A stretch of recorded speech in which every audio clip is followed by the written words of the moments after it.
What's up, Mr. Hello, Matt? sir. How How you you doing? doing?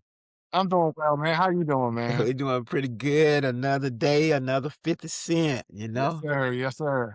So we got another good one in this series where we talk about the war, the effects it has on the black community, the black man in particular, what it has or the effect it has on economics and all the things that were important that voters say were important to them when they voted for this jerk. The, the so American reputation after the Iran war, power perception and the price of miscalculation. What a title. Yeah. What a title.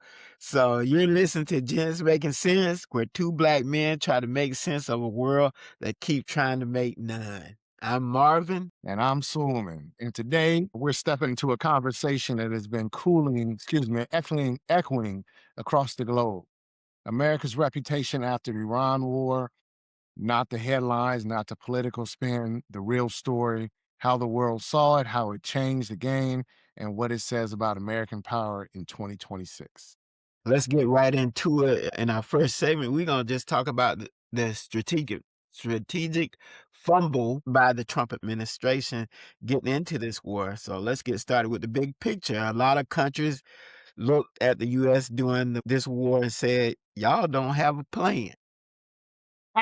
A lot of countries and a lot of people, tactically, sure, America can hit any target on the map, but strategically, the world saw confusion, mixed messages, a war that didn't shift the balance of power, but exposed it. So, man, that says it all right there. We just stepped in it. Go ahead. Right, because while the US was dropping bombs, China and Russia were dropping influence. They didn't have to fire a shot. They just sat back and let America burn political capital like it was cheap gas. It's just amazing. I mean, it amazes me that the incompetence that is in this White House, the incompetence that's in this administration, the incompetence that they promoted up the chain in the military, they can't tell this leadership that this was a mistake. Our Secretary of Defense, who calls himself the Secretary of War, I don't think we're gonna ever change it. I think when the next administration come in, be it Republican or a Democrat, it's probably gonna change it right back to defense instead Right. of war, because that's what it's meant to be. It's meant to be a defense, not go and do a war.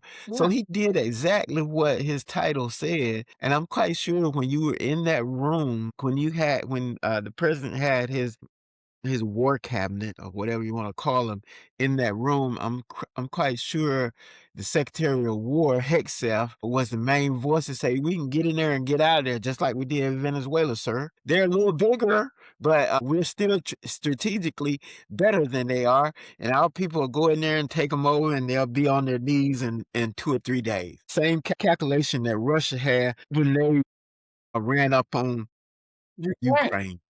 Yeah. Yeah, so it seems like they're not learning from the past. So go ahead, speak on it, man. We're gonna still talk. We're gonna stay right there and talk about that because that's important. How crazy that was. Well, I mean, the reality is that, into the next segment, the global side, side eye, let's talk about the global reaction. More than a dozen countries condemned the US outright.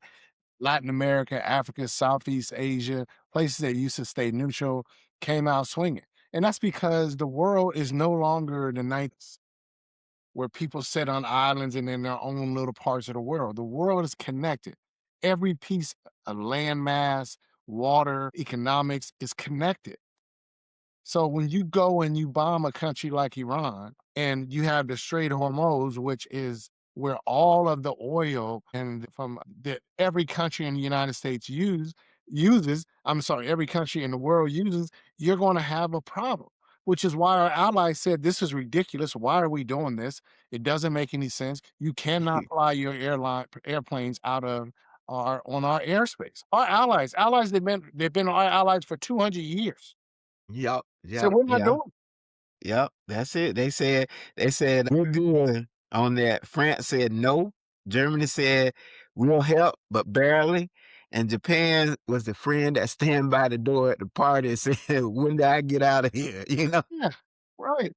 Because all those countries are closer to Iran. So all of Iran's proxies, they can access those countries a lot faster than they can us across the pond. So they're looking at it saying, okay, Spain, Iran, there's a lot of Iranians here, there's a lot of Muslims here. We don't have stuff blowing up, people getting hurt. You A lot of these European countries, the same way. We're on the ones on the other side of the pond, on the other side of the world, where it's difficult to get to us.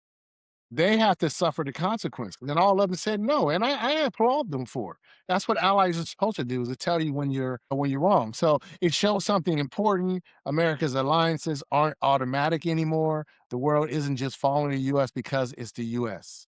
Yeah, yeah, that's exactly right. Our next segment, the moral cost, I want to spend a lot more time on this segment because we've talked about most of the other segments and everything, but we haven't spent a lot of time on the moral cost. We've said on different episodes, I know I've said it, and I know you said it, that America has lost its core value and its morals and values behind this president.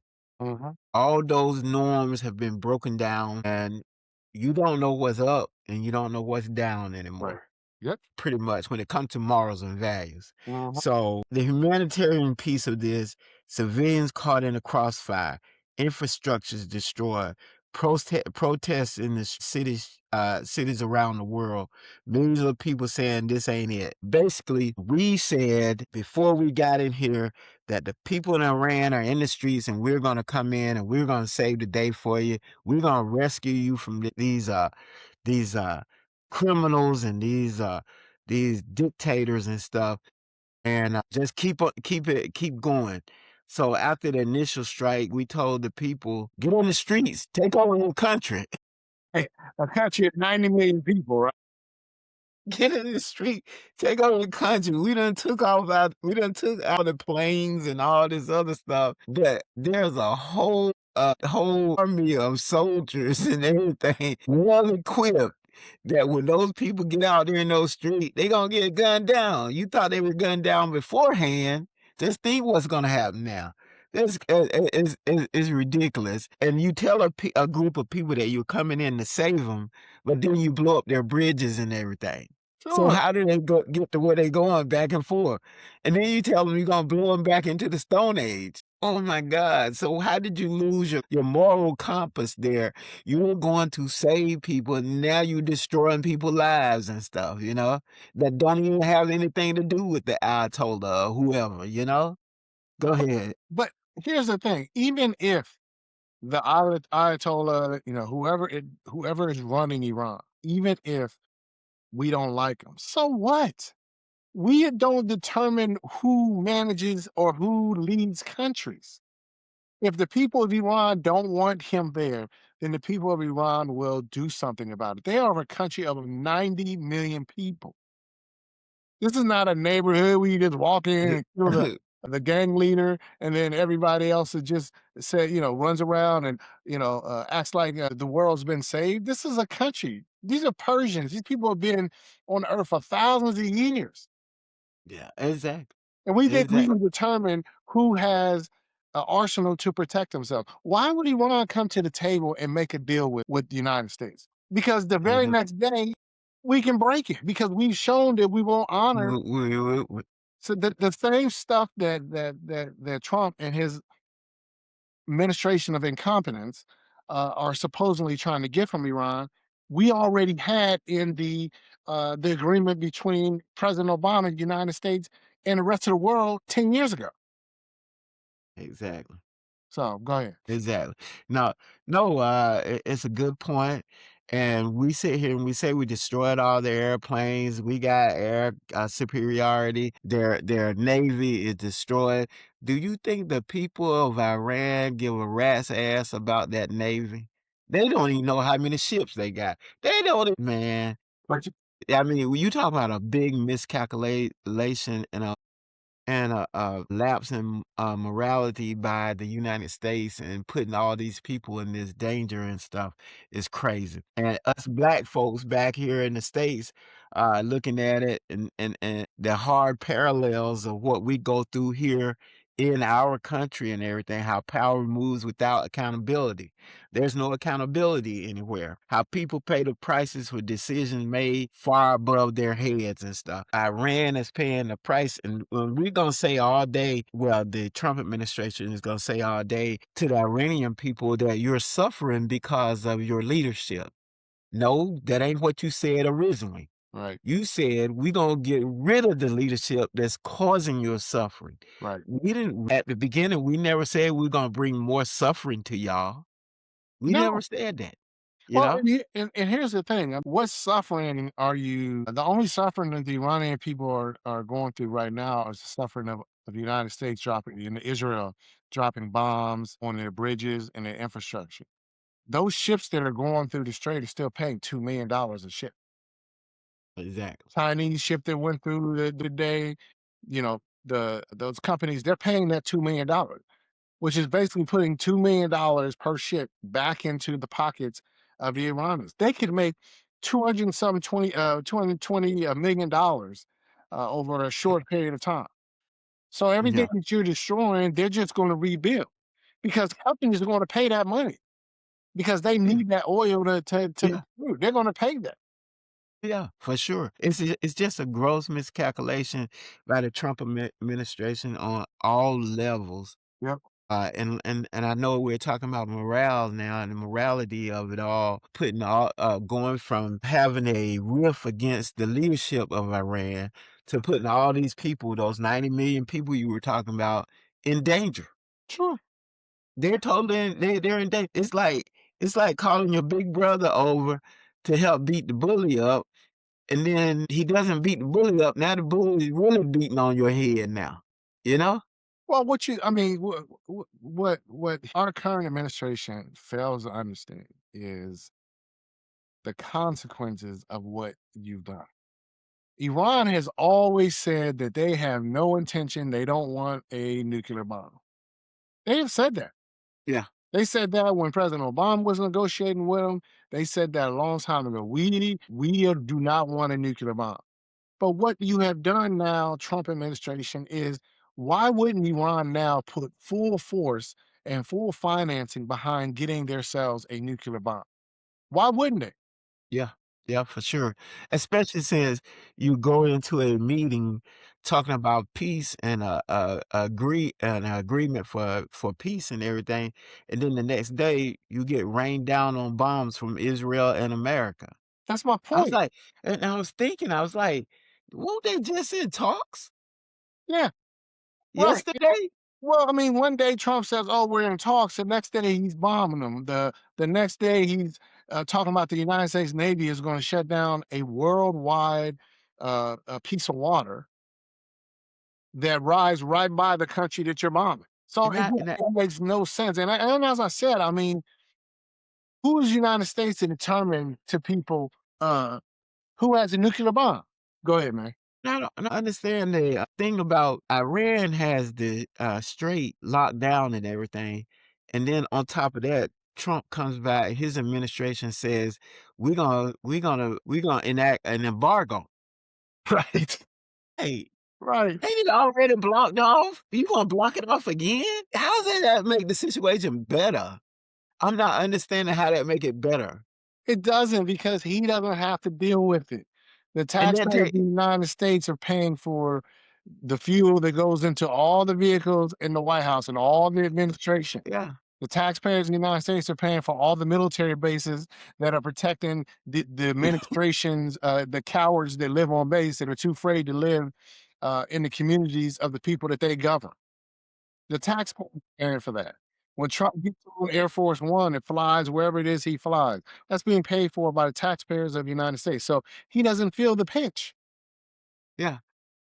Exactly, and the crazy thing about and I just can't get past it, okay, you got something blocked, now Imma come and block it again, and Right. that takes and that takes us right into that economic ripple and everything. Talk about that a little bit, Suleiman. Yeah, so, oil prices shot up. I mean, we're paying 4 or 5. I mean, I don't live in California, but I assume their gas is probably $7 a gallon. Yeah, Exactly. Markets are shook. They don't know whether we're going to war, we're not going to war. Trump plays the same old because he's a reality TV star. And it's always like, well, next week you'll find out if we're going to attack, or next episode you'll find out if we're going to block the street. That's the way the administration is being run. So the markets don't know what's going on. And there's some real economic problems with that. You Yeah. have Americans that have put money in their 401ks and investments for 15, 20 years that are getting Mhm. wiped out because of this incompetence in this administration. Countries Yeah. blame the US for triggering an avoidable global stock market crash. Yeah. Exactly.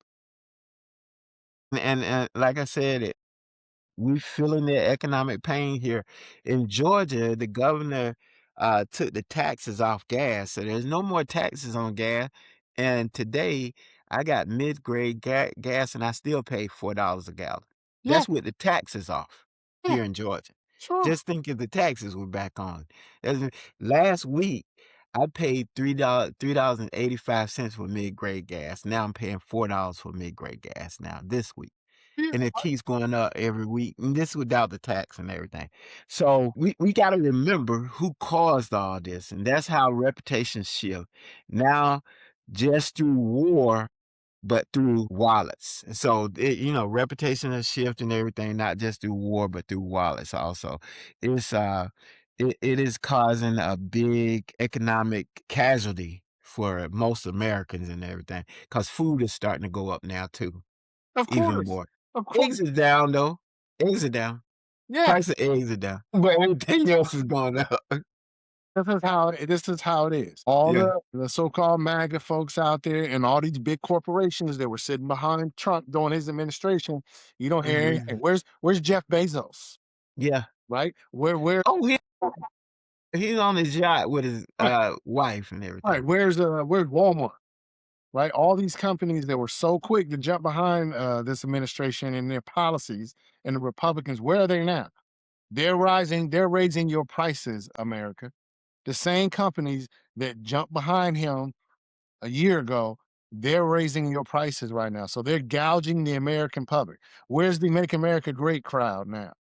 Yeah, When people are exactly. paying, high gas prices, high grocery prices, you're sending our military over to bomb countries that haven't attacked us. Where are all them? I don't see them on TV anymore. When you saw them in November, December of 2025, where are they now? Right, You right. don't see it.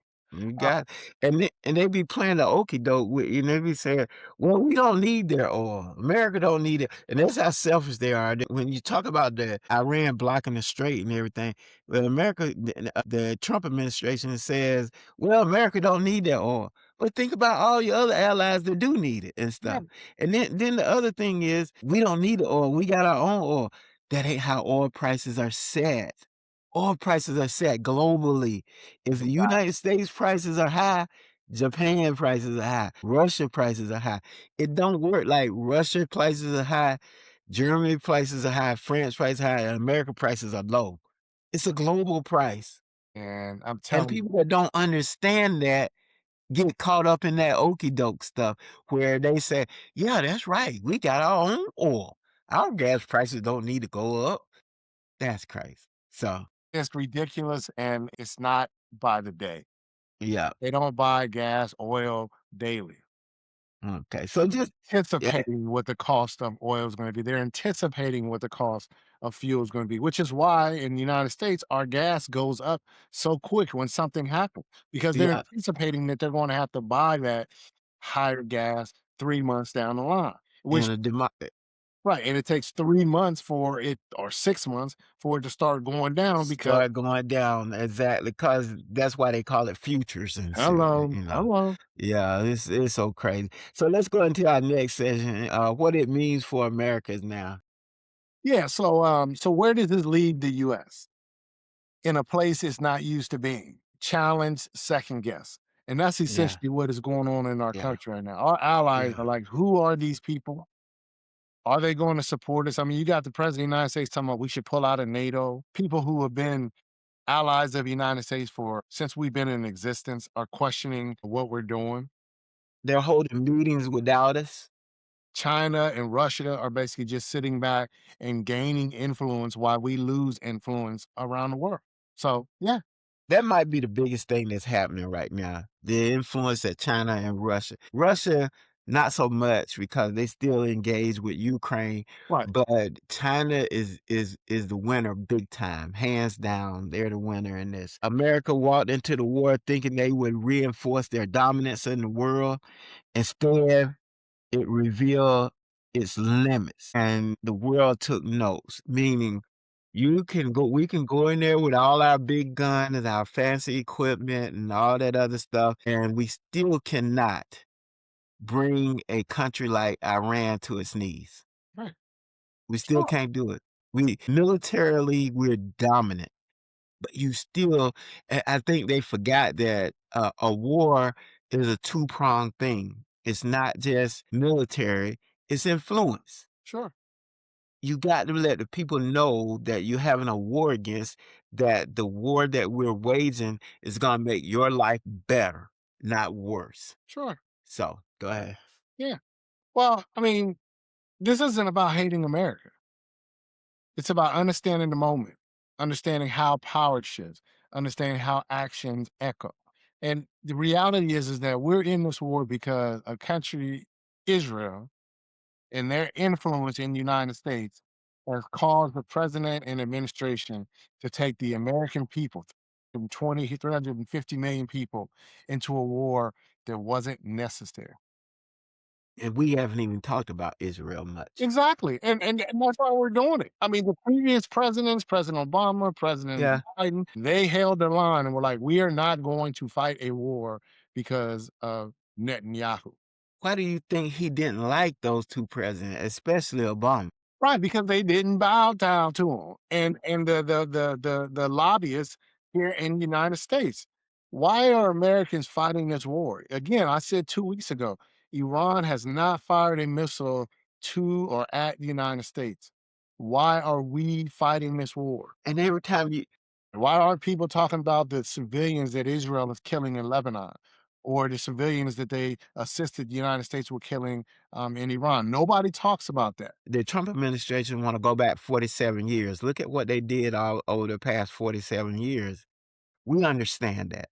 Nobody is saying Iran is a great place to be, that their leadership is great, but what does that make us? What does that make us if we're doing basically the same thing we're telling them not to do? And doing it in the name of saving a group of people that we're making their life even worse now.